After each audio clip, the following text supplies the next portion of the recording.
시청자 여러분 안녕하십니까. 소통으로 정책을 만들어가는 장성철TV 장성철입니다. 오늘 제가 제주 MBC 명쾌한 주에 출연해서 제주도의 정무부지사 행정시장 인사 그리고 주요 기관장 교체, 추경 예산안에 포함된 재난지원금 지급 이런 주제들을 갖고 토론을 했는데요.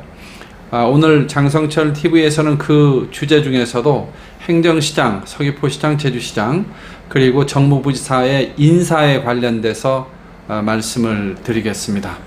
오늘 주제는 빅3 인사, 오영훈 권력 독점, 협치는 고사하고 원팀 배려도 없어, 이 제목으로 말씀드리겠습니다. 제주도가 발표한 내용에 따르면 민선 8기 오영훈 제주도정이 정무부지사의 김희연 전 도의원을 지명을 했고요. 개방형 직위인 행정시장 임용 후보자로 제주시장은 강병삼 변호사, 그리고 서귀포시장은 이종우 전 남군의회 의원, 이렇게 발표가 됐습니다. 한 글자로 표현하면요, 소문대로입니다.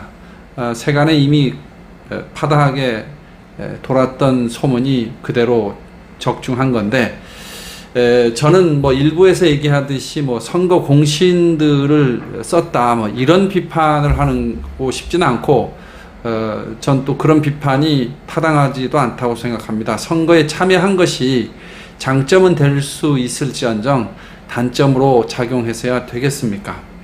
그럼에도 불구하고 이번 행정시장 정무부지사 인사를 요약한다 그러면 오영훈 도지사의 권력 독점 인사다, 이렇게 평하지 않을 수 없습니다.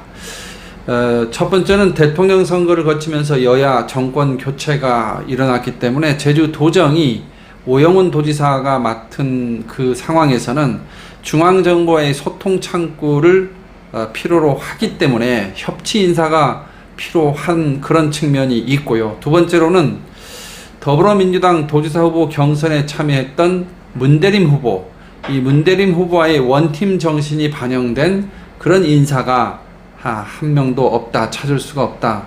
이 점에서 저는 오영훈 도지사의 사람들로만 꽉 채워버린 오영훈 도지사의 권력 독점 인사다, 이렇게 얘기하는 겁니다. 김희연 정무부지사 내정자 돌이켜보면요, 오영훈 후보 도지사 후보의 경선부터 아주 적극적으로 도왔고요. 강병삼 제주시장 내정자는 오영훈 도지사 인수위원회의 인수위원으로 참여한 인물입니다. 그리고 이종우 서귀포시장 내정자는 오영훈 도지사직 인수위원회의 비서실장을 했고요. 오영훈 후보 당시에도 후보 비서실장을 지냈습니다. 오로지 오영훈 도지사의 측근 인사들이 이번에 빅3 자리를 다 꿰찬 건데요. 오영훈 도지사가 권력을 혼자 독점한 꼴이 되고 있다, 이렇게 평하고 싶습니다.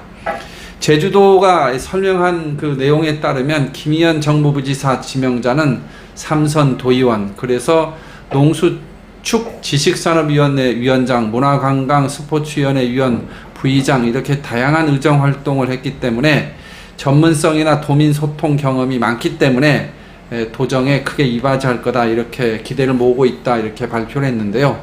저는 이 부분의 평가는 충분히 가능한 평가다. 개인적인 자질로만 본다면 정무부지사를 하기에 전혀 손색이 없는 인물이다, 이렇게 말씀드리고요.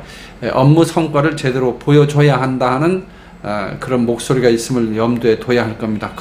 그럼에도 불구하고 하나의 그 우려 섞인 목소리를 전한다 그러면 관광업계의 목소리만 반영한다, 이 소리가 나오지 않도록 균형감 있는 쳐야 할 것이다, 이런 주문을 하고 싶습니다. 강병삼 제주시장 임용 후보자, 제주 최초의 로스쿨 출신 변호사로 해서 그 제주지방법원의 국선변호 운영위원, 그리고 제주도 교육청의 행정심판위원 등의 활동을 했는데, 이걸 갖고 행정과 도민 간의 소통과 조정자 역할을 해왔다, 이걸 인선 배경으로 얘기를 했는데요. 제주도정이 이 부분에 대해서는 좀 억지스러운 측면이 있는 게 아니냐. 무슨 얘기냐 하면 도교육청 행정심판위원 그리고 국선 변호인, 이 정도의 활동을 갖고 도민 소통과 조정자 역할을 해왔기 때문에 행정시장에 임명한다. 이거보다는 오히려 솔직하게 새로운 혁신을 위해서 새로운 인물이 필요하고 뉴페이스가 필요하고, 그래서 시정의 혁신을 기하기 위해서 새로운 사람, 젊은 후보를 내세웠다, 이렇게 얘기하는 게 낫지 않겠습니까? 그렇기 때문에 강병삼 제주시장 임용 후보자 잘했냐 못했냐 이 평가를 하기에는 좀 이르고요. 결국 중요한 것은 시정의 성과를 낼 수 있느냐 여부일 건데, 그 성과 여부에 따라서 인사가 성공했느냐 실패했느냐 하는 것이 판가름 날 것이다, 이 말씀 드리고 싶습니다. 서귀포시장 임용 후보자 이종우 후보자가 초대 남재주군의회 의원 출신으로 했고요. 그 다음에 국회의원 의원의 보좌관 활동을 했기 때문에 아마 가장 적합한 후보자로서 보여진다, 이런 말씀을 드리고 싶습니다. 아마 제대로 된 그 서귀포 시정의 성과들이 나타날 수 있는 가능성이 매우 높은데, 어쨌든 이종우 서귀포시장 임용 후보자도 만약에 서귀포시장이 된다면 그 성과를 바탕으로 평가를 받을 수밖에 없다 하는 말씀을 드리고 싶습니다. 이 세 분의 그 경과를 놓고 볼 때 선거 공신을 등용했느냐, 이런 시비는 하고 싶지 않은데, 지금의 시대 정신에 맞는 인사를 오영훈 도지사가 한 것이냐 하는 부분에선 전 점수를 줄 수 없다. 최소한 협치가 필요하지 않다, 이렇게 판단하더라도 더불어민주당 내에 문대림 도지사 후보와의 원팀 정신까지 배려가 없는 이런 인사는 결국은 권력의 독점으로밖에 보이지 않기 때문에 결코 그 전체 인사의 내용을 놓고 보면 높은 점수를 줄 수 없다, 이렇게 말씀드리는 거고요. 참고로 그 행정시장 그 임명과 관련해서 그 현행특별법상 그 행정시장 예고를 하지 않는 경우에는 정무직 공무원으로 임명하게 되어 있는데, 대부분 이 정무직 공무원이 개방형 직위로 들어와야 되고, 그렇기 때문에 임기제 공무원이거든요.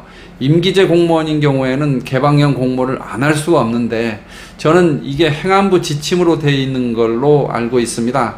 행안부 지침을 고쳐서라도 요식행위엔 개방형 공모 이렇게 하지 말고 정무부지사처럼 도지사가 직접 지명할 수 있는 그런 방식으로 제도 개선이 이루어지는 게 맞지 않느냐, 이 말씀을 드리고 싶습니다. 마지막으로 이번 인사를 오영훈 도지사의 권력 독점이라고 제가 말씀드렸지 않습니까? 그래서 이 한 말씀을 오영훈 도정에게 드리면서 이 방송 마치고자 합니다. 권력은 나누면 커지고 독점하면 작아진다, 이 말씀 드립니다. 여러분 고맙습니다.